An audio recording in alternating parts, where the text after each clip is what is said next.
Hey guys, welcome back. Tisha here, back with another Big Love Season 5, Episode 9 review. This is Exorcism.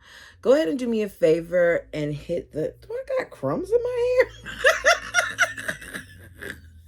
hair? Go ahead and do me a favor and hit the like button as we jump into this. I got crumbs on my shirt. Y'all, I had some toast. This is the real me.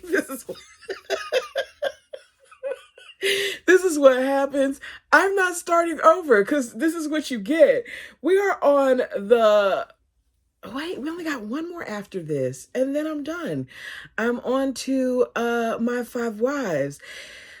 Oh, I gotta put this out here, and some of you all may disagree with me, and that's more than okay. I'm just gonna say it here at the beginning, mainly because it's in my notes, and it's because I kept feeling it throughout the episode. Nikki is vile. She is vile. That crap that she pulled with Carolyn, her daughter, pissed me off so much. In my mind, there is no justification for speaking the way that she did to her daughter. That is a child. Even if some of the things that Nikki was saying may have been a thing where it was projection, may have been a thing where it was something that she wanted to say to herself, go stand in the mirror and say it to yourself. Because later on in the episode, when she had that whole breakdown and Bill was comforting her, I felt no sadness whatsoever for Nikki. I was more pissed off at the fact that all the adults still weren't comforting that child. Instead, they were up there and they were checking on Nikki. I don't feel bad for Nikki in this instance because Nikki has had ample opportunity to try to better herself, and Nikki hasn't done the work. She's real quick to want to help other people when she herself hasn't done the work. And I just feel like she just takes it too far. But as I said, like the video and let's jump into this. There are things that I probably will not mention. If it's something that you want to talk about, feel free to put it down below. There was a lot of similar conversations in this, so I found myself kind of struggling when I took notes and then I went back to add to it because I felt like it was the same stuff being discussed over and over again in different ways. And I don't want to sound too redundant, but I will, talk about some of it. So let's kind of start on the Carolyn piece. We begin the episode. I'm guessing it's been a few days because Margene is telling Nikki to take these pills that Barb gave her that is supposed to allow her to rest. But Nikki is more concerned about making sure that Ben hasn't said anything to the others about her daughter. She's still refusing to tell Bill and Barb about Kara dating her teacher. Margene is packing up all her Goji products and she tells Nikki, look, I'm going to give you a few more days because Bill deserves to know what's going on with his daughter. When she said it, I was like, his daughter, but I had to remember the adoption thing that happened. So yeah, he deserves to know what's going on with his daughter. Nikki tells her to drop it. But Margene is like, at this point, I'm not going to do it. I'm over the secrets. We've had too many of them. I don't know what it is that has you not wanting to tell your family about something that's going on with the family, but I'm not going to do it anymore. We find out that Kara is on punishment, that Nikki has taken her phone from her. So she has not been able to talk to her boo. And she isn't allowed to attend school because we see that Bill wants none of the kids to go to school until they can find out where Albie is because he's on the run and he doesn't want anything to happen to his kids. So Kara, in my opinion, is her mother's daughter, and she manages to get a hold of Margene's phone. And she calls Mr. Ivy. She tells him why she hasn't been able to reach out, that she's okay. And she lets him know that things are crazy over here, not just because of us. Nobody really knows about that.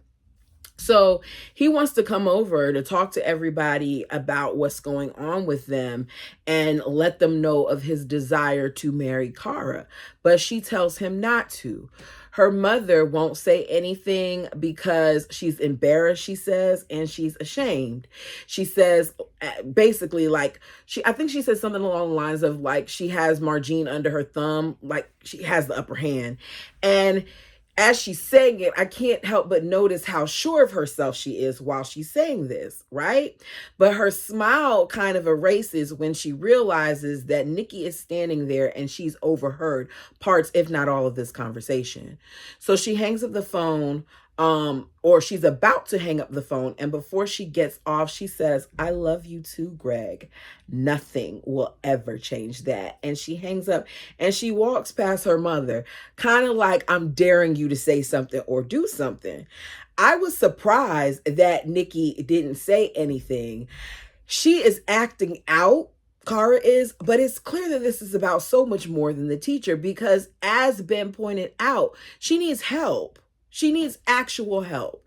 So Nikki doesn't say anything to her walking out. And that's because Nikki has already had something planned out. We see Nikki visit a boarding school. She plans on sending her daughter there because, as she tells the head of it, that she's been having behavioral problems with an older boy. I don't think that that's a good enough reason to send a child away. I think more should have been done to help her. I think that some of this is normal. Maybe not the significance of the age difference, but this wouldn't be the first child who dated somebody that their parents didn't want them to. I remember when I was dating, there were lots of periods where my parents didn't want me to date somebody. I remember my freshman year of college, my father came to surprise me. Off topic. It's been a while, let me tell you. So my father, my bonus mom, my sister came to surprise me on campus. I come outside the dorms. He's out there with them. I'm so excited. So I'm introducing him to, some of my friends.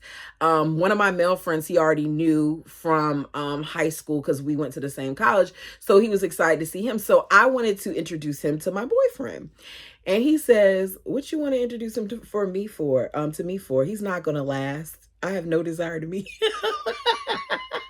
And I was like, "What in the world? What do you mean you have no desire?" And he refused to meet him. But I say that to say, like, there are times where kids date people that, our parents aren't interested in getting to know or that they may disapprove of. That doesn't mean we get sent away. But this is what Nikki's thing is. And she shouldn't have sent her away because the child probably already has abandonment issues because you left her before. So Nikki is told that they're going to take care of her and they're going to get her that following day. That already lets me know y'all are moving too quickly. They say that she won't really be able to have contact with anybody. It's going to be 4 weeks until she can even see Nikki. She says to her, she will call, but I want you to understand that on that call, she's going to be desperate to come home and she's going to beg and she's going to plead and she's going to make deals. She'll make it seem like she's working on a chain gang, like our practices are extreme, or it may be exaggerated. And Nikki feels like that's great because I grew up doing a lot of work too. It hard work builds character. But Nikki isn't looking around because as the kids come out, I get very early on, this is an example of what some people did where they sent their children away to these Christian-based programs that were supposed to help out and do things. And instead, what they did was they caused further problems for these children because these children were abused in even far worse ways. So she's not looking. It's clear this is probably a bad place. Don't send your kids there. The bell rings. They're walking in a straight line. Nobody's talking. Could that happen in real life? Of course it could. But it's the vacancy in them. It's the way that they look like they're going through it as they're walking out. I said, no, Nikki, you're not paying attention. Especially when you're told that your child will lie to you and tell you all these different things that are going on just because they want you to come home. No, something's not right with that, right? So Nikki later lies to Bill, telling him that she really needs to talk to him about this school that Carolyn is interested in. She found a school that she really likes. But we know that's not true because Carolyn doesn't even know anything about this. This is a part of Nikki's manipulation. This is what she does. So the next day we see the person that Nikki was speaking with earlier at the school, Monica, and she has two other women with her. These people have come to help her to collect her daughter. Nikki already has bags packed for her in the hallway. This is how messed up this thing is. So she lets her know that you're going to be starting a new school. It's a boarding school. Cara runs out of the house and she's yelling help as she runs into Barb's. She lets all the other adults know that Nikki is trying to send her away. Nikki claims that she's trying to save her soul. I don't understand what her sleeping with an older man who's supposedly devout has to do with saving her soul. But this goes back to Nikki still having her own things that she needs to work through. So Margie can't believe that she rather exile her daughter than talk about what's going on. Cara tells her mother, I wish you never came back into my life. I wish you would have just left me alone. Bill tells her to calm down. He asks what's going on. And Nikki's like, her tutor seduced her. Now, could that be the case? Yes, because she is a minor. If this was real life, I would feel like that's the case. Cara says, if Greg seduced me, then Bill seduced Margene. In other words, the same way I fell for this man, Margene fell for Bill. She then changes it to Cara was having a secret relationship with her math teacher. And when I found out, I ended it. Bill can't believe that nothing was said. Barb lets, Carolyn know that no matter what, she's not going to be sent anywhere. Barb wants to know, when did you not think that we would miss her? When did you plan on telling us? Because you wanted the family to adopt her. Yet you're making all of these decisions, Nikki, without the family. So she claims that she tried. Her daughter says Nikki is ashamed of where she comes from, ashamed of who she is. She's afraid you all will leave her when you see her for what she really is, a terrible mother and a terrible wife. I said, damn. It's harsh. And I know I should feel like her daughter is wrong, but I do not feel like Nikki is prepared to be the mother that Cara needs. I think that there's some work that needs to be done there because Nikki herself still doesn't know who she is. And some of the very things that irritate Nikki about Cara are the things that she herself is and does.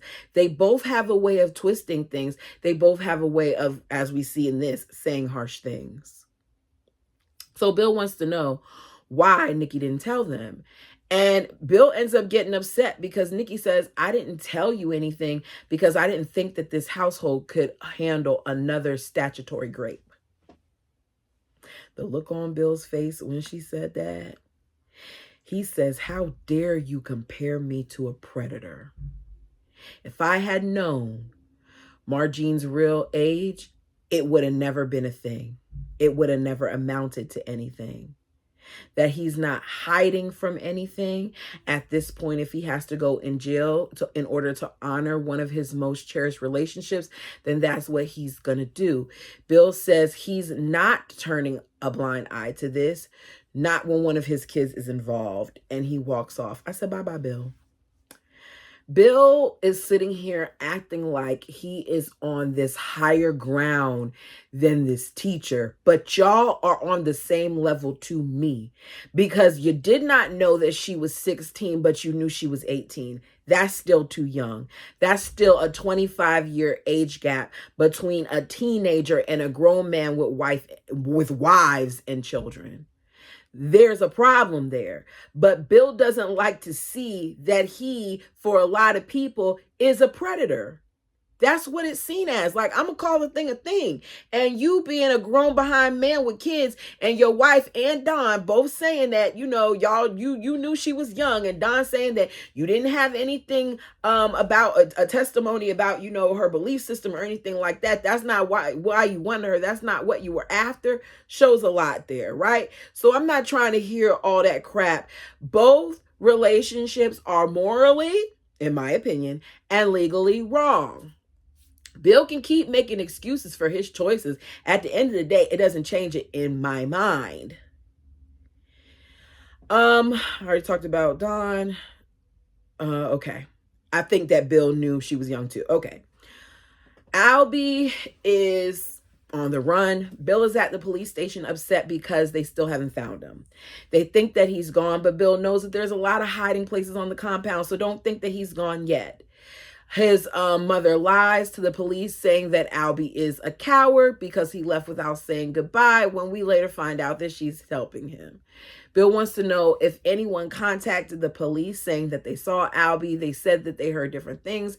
They found his car, but they don't know where he is. Bill now wants to pull in the FBI. He doesn't want a repeat of Roman. How Roman was able to duck the law for so many years. He just wants justice, and he wants Albie captured. I guess for Bill, he often forgets that at various points he helped Albie and he helped Roman. He really helped Roman terrorize people. He helped Roman duck the law at times, as did his wife. But you all like to forget that. So Bill comes home to tell the wives they still haven't found him. Nikki gets upset that he got away. She says that he tried to kill her and now he could be anywhere. He lets them know that officers will be watching the house for now. And wives can't help but notice the irony of the same people who want to arrest Bill are now protecting him. They're there to do a job. Protect and serve is what they're doing. Shut up. He says that the wives need to stay close to home and that the kids don't need to attend school until the situation is resolved. As I said, we see him have a meeting with Senator Barbs. He lets him know that he wants funds to be pulled from Juniper Creek, and he wants to tear down the UEB headquarters. Barnes warns him that he himself has a lot of things going on, that this is just going to bring more and more attention to him when he is already on the radar, when he himself, his number is almost up. Bill doesn't care about all that. So later on, we see him outside of the UEB headquarters with the construction crew and media as they're watching because the headquarters is being demolished. This makes absolutely no sense. There's no way that this decision could have been made that quickly without there being some type of court involved, some type of hearing. But this is what they're doing in the last couple of episodes, is they're trying to wrap this thing up. I think that I like Big Love, but one of the problems that I have with the storylines is they leave a lot of things incomplete. We don't get a lot of closure for stuff. So we just jump from one thing to one thing to one thing. And I thought they would have slowed it down for the purposes of this being it. To me, they could have did a season 6 based off of what I'm seeing. But y'all tell me what you think. So, Bill is standing out there all satisfied as the people are upset, but he's not. He's happy. Nikki surprisingly looks happy, but the Juniper Creek folk are not. They look mortified. So we see the wives in their meeting. Barb has a meeting with the wives to try and prepare them for life without Bill. She wants to speak on things like vehicle maintenance because when Bill is incarcerated, this is something that they're going to have to stay on top of. Margene is crying at the thought of anyone other than Bill changing her oil, while Nikki is accusing Barb of making this about herself. She feels like Barb is trying to become the priesthood holder for the family in Bill's absence. In my opinion, that's not what Barb is trying to do. In my opinion, Barb, in her own way, is just trying to protect the family. She tells her that she's just trying to make sure that the family is good because there's a very real possibility that Bill is going to go away. Bill is going away. Now, 20 years or not, we don't know, but he's going away. So even though the rest of them want to live in La La Land, she's making sure that they're prepared because the way things are looking, they'll only be able to survive for 5 months. She talks about the possibility of them having to sell the houses. Margine is excited about them being able to live in one house, but she says it's just a thought. She tells Nikki, don't worry about me wanting to become a priesthood holder. I've already got that covered. I started attending another church, and that church is fulfilling my needs. Well, why is she going to do that? Because as usual, Nikki can't wait to go and run her mouth and share the information with Bill. So she calls Bill, lets him know. We don't see that. What we see is that although Bill is about to go away, although Bill has all this stuff going on around him, although Albie's on the run, you want to run home to confront Barb about what she said in that meeting. How dare she think independently? How dare she be with a church that is not about supporting plural marriage? How dare she be with a church that allows women to take priesthood position?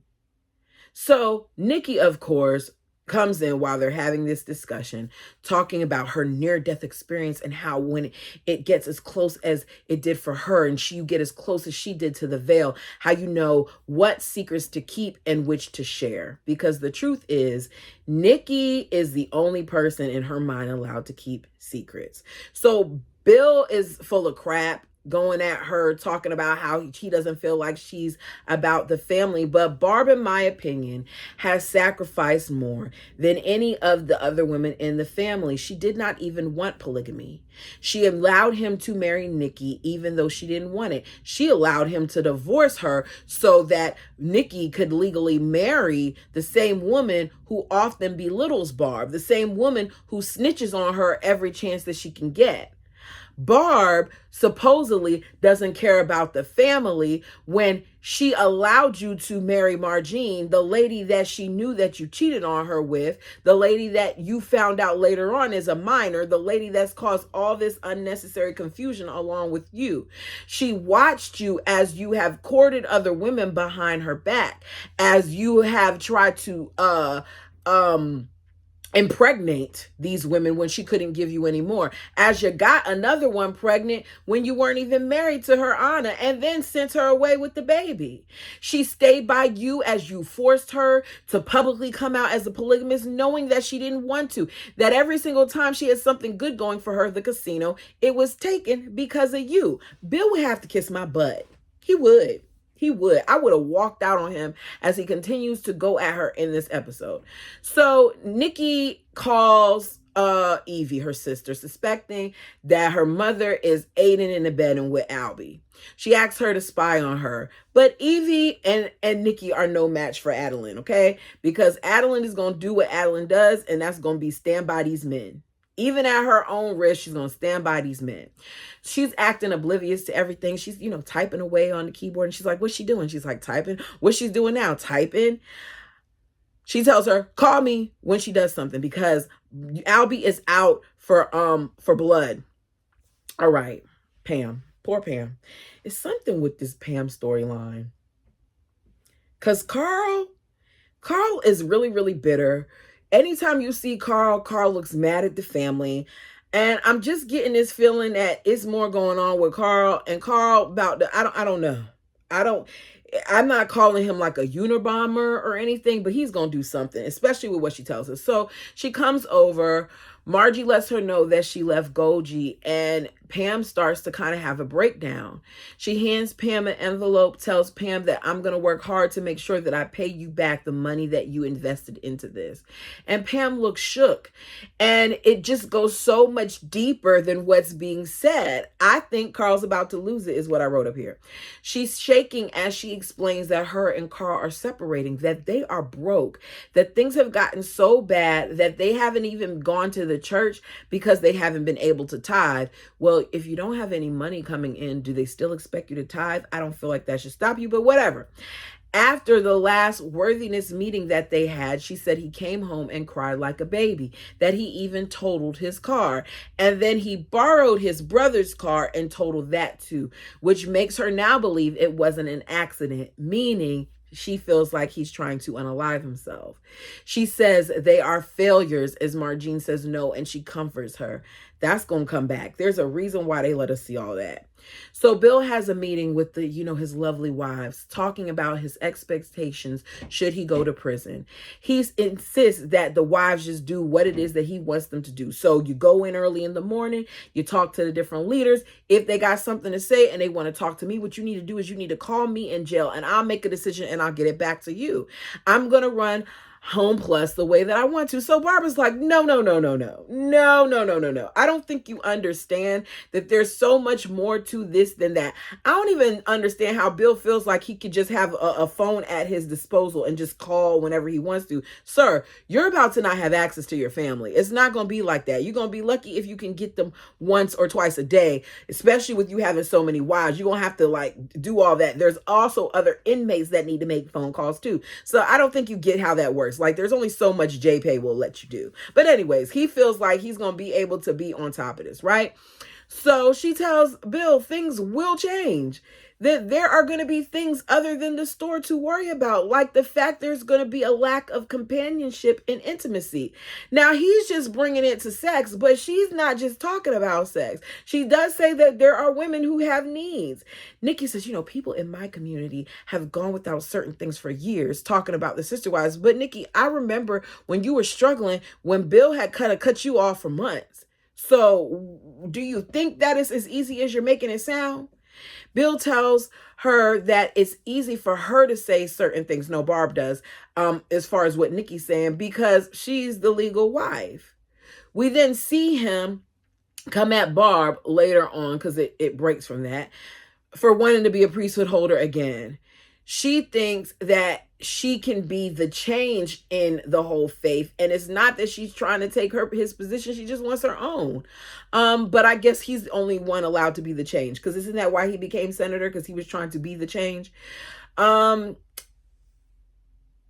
The whole thing with conjugal visits and stuff comes up. They won't get anything. And based off that conversation, you see Margene later on ask him, even though she said prior to, because she felt like she was being locked down, that she didn't want to have any more kids. Now she has a desire to. He agrees. I think that it shows just how oblivious these people are. Why would you decide after you know that your husband is possibly going to be locked up to create another life? That child is going to grow up without being able to have interactions with the father. I'm not judging. Trust me. I have family that has been incarcerated. If you know my story, you know at one point my mother was incarcerated. With that being said, I remember what it was like when she was not around. I remember the adjustment it was. And I do not think that it is fair to purposely decide, hey, you know what we're going to do? We're going to go ahead and say, let's create life, and you might be able to see your daddy, but I don't know because I'm not even his legal wife. Come on here. Yeah, anyways. Rhonda is the gift that keeps on giving. She's been staying with the Henriksons since finding out about her husband's murder. She tells Ben that the only reason why she had sex with him was because she missed Verlin and she was hurt and she was angry. And he's like, yeah, I know. She's like, I don't even know how I'm going to get to Vegas. What is in Vegas that you still want to go back to Vegas? Rhonda tells Ben that he should marry her and she can learn to love him. But he refuses. She was like, why? Is it because because he says something about not having a testimony. And she's like, is it because of Heather? And he goes, yeah, she has something to do with it. This testimony thing, Ben, let it go. She says, I'll just tell Heather. She'll understand. She's that type of person, don't you think? That girl knows that Heather is not the type of person that's going to understand that. So later, as Rhonda is leaving and packing up her car, she sees Heather and Ben talking. Heather and Ben look very comfortable. Heather came by with the milkshake for her man. So they're standing outside drinking their milkshakes. He's telling Heather how much he cares about her and thinks about her. And Rhonda approaches them saying, you won. I wrote down this in my notes, and if I'm incorrect, forgive me, but I think she said you won, lesbo. I think that's what she said. She made a reference to the fact that she believes that she's a lesbian. It was wrong. She shouldn't have said that. This is Rhonda. At Rhonda's core, Rhonda's a jacked up person. She has issues. She needs help. But she too is one of those people who says things to hurt others. Every time I feel sorry for Rhonda, she does something that reminds me why she got on my nerves. So she said, we slept together, one time. And she's like, but he wants you. Heather is looking at him like, he says, when you broke up with me, he's trying to tell a story, and she's furious. He's like, it happened when we broke up, but I feel like I can take care of her and I can take care of you. I said, the both of them, really? That's what you're gonna say? Heather doesn't want to be a polygamist. Why would you think that this is something that she wants to hear, Ben? So he thinks he can take care of the both of them. Heather is like, the both of us? She takes her milkshake, she splashes him, and she leaves. Run, Heather. Run. When he did that and said that, I feel like he doesn't deserve Heather. And as I saw him standing there, I said, Bill and his wives have really screwed up these kids. And you could tell he's sad about this, but it is what it is. So Albie is revealed to be hiding at a house that is being provided to him by Selma Green.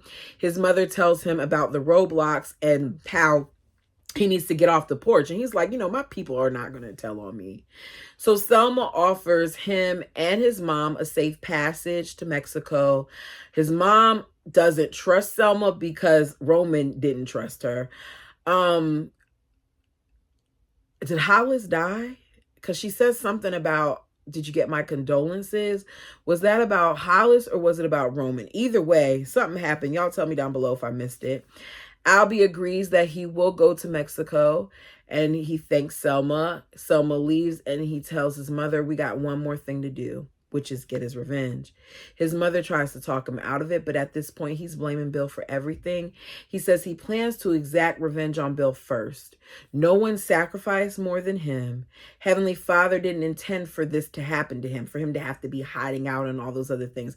It's very much so giving Warren Jeff's energy. But he needs his mom to do it. This is when he takes out a gun and demands that she does it. And as usual, she's in. That lady gonna do whatever she gotta do for her family. For the men, I should say, in her family. Oh, that's just blonde. I got so much stuff going over here. I need to do some of this. Okay. We see Frank and y'all, this is what happens. My mom be all over the place. We see Frank visit Lois at the nursing home. He's talking about how beautiful she is. She looks unhappy. She wants out. He ends up signing her out. The nursing home contacts Barb, lets her know that he took her out and they never came back. So she's missing.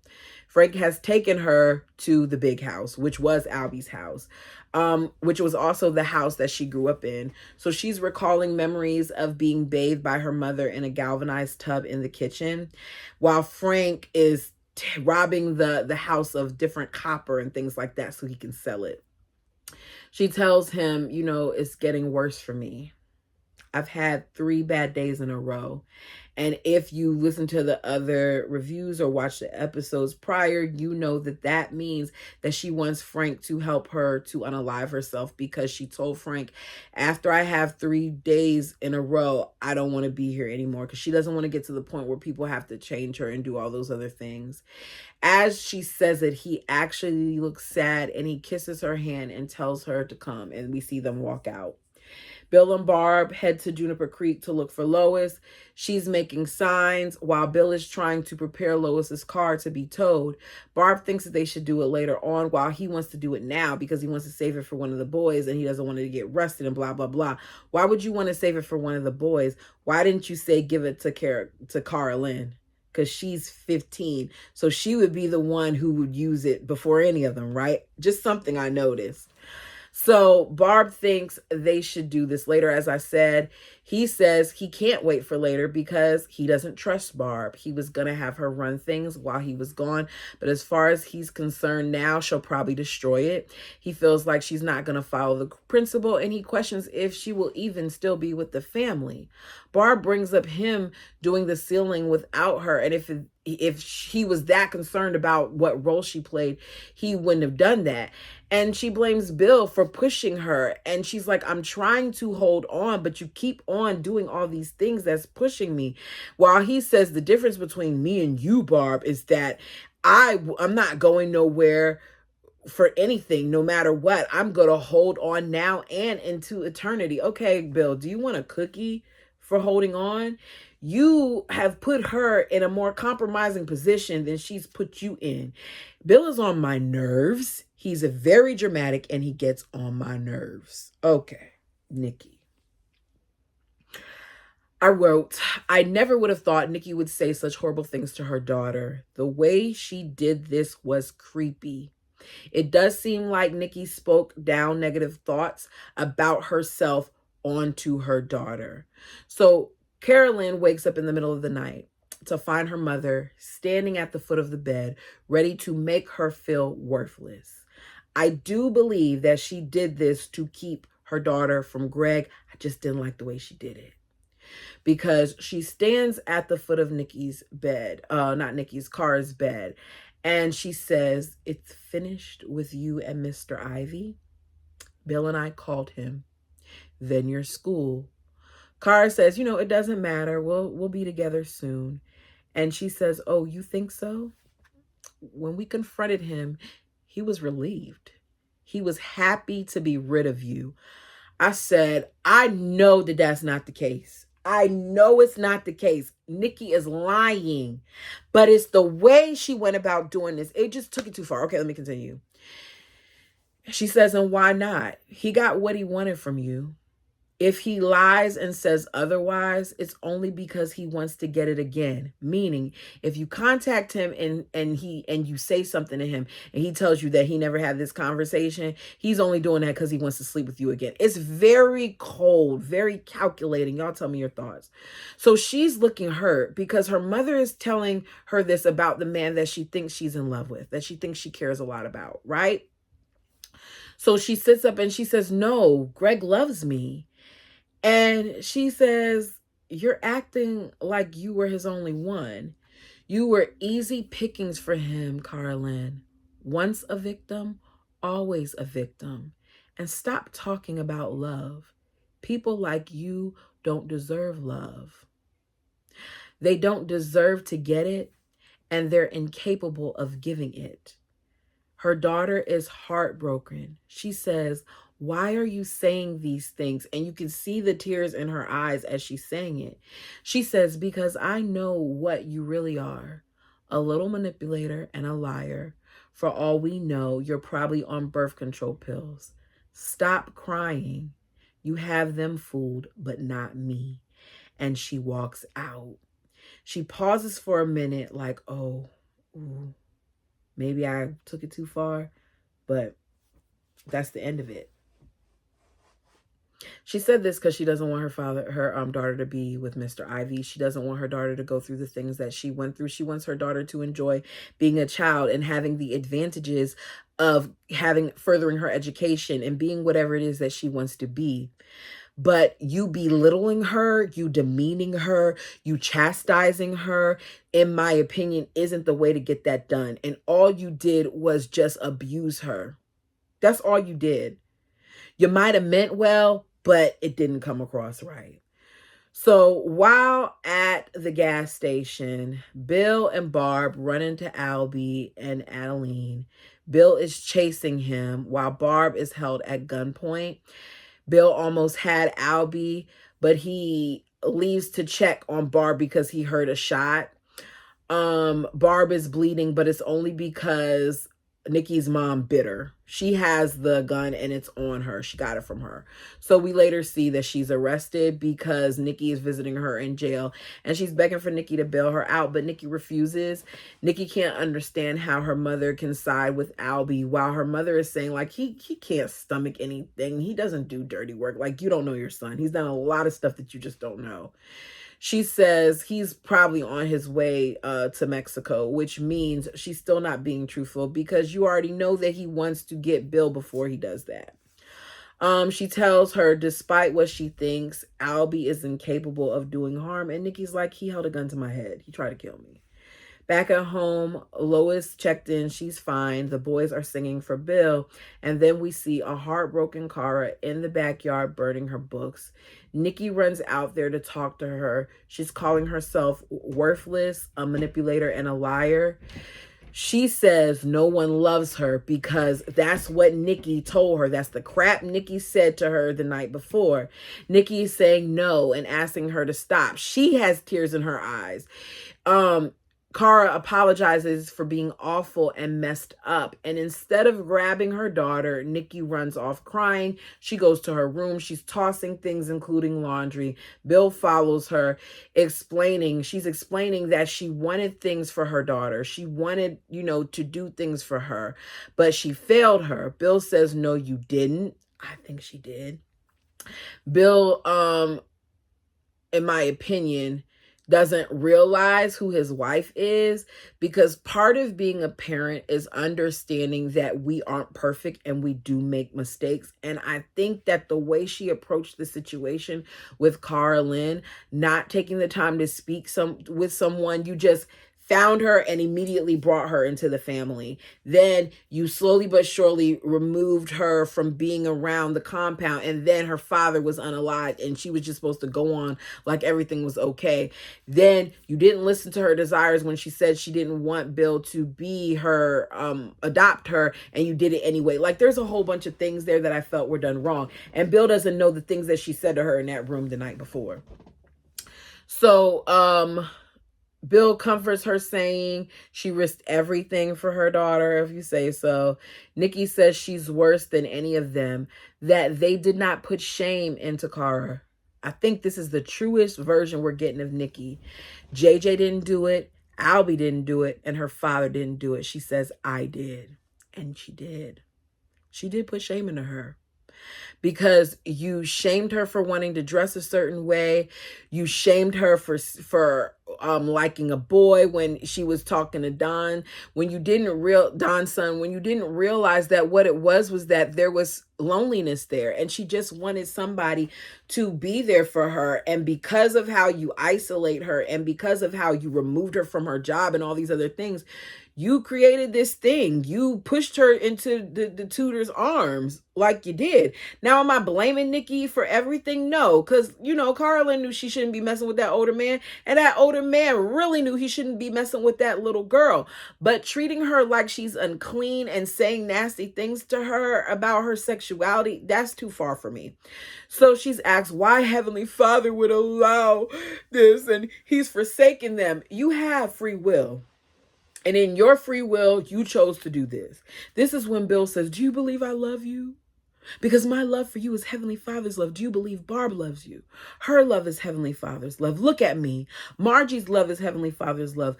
Do not let what that man did to Carolyn, what JJ did to you, what your father and brother have done, don't let any of that shake your faith, Nikki. We're almost free, if you say so.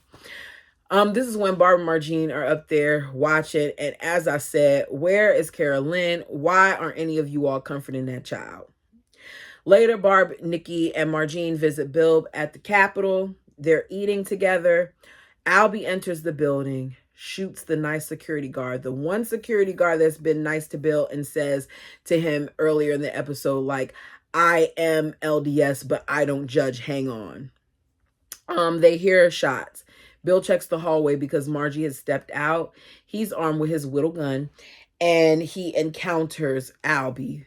They're both at opposite ends. It's like Western style. He has his like this. Bill has his like this. They're both ready to go pow pow to each other. Margie pops her head out. He goes from doing like this. This is Albie. Albie's the one, see my boo-boo? Albie's the finger with the boo-boo. So Margie's over there and he's like, does like this to point it at Margie. And Bill goes, boom. And Albie goes, woo.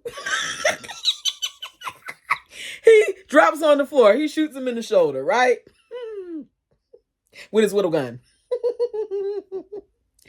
So Albie is crawling to get to it, but Bill ends up getting to him before he can get to it. So his back is turned on his knees. He turns sideways on his knees, and you hear Nikki at the other end of the hall with Margie, and she says under her breath, please do it, please do it. And Bill spares him and says, it's over. And that is how they end the episode. So I guess that's the wrap up on Albie. Albie is going to be in custody along with his mama. Y'all let me know what you thought about this episode. One more to go. It's been one. Anyways, tell me what you thought. Until next time.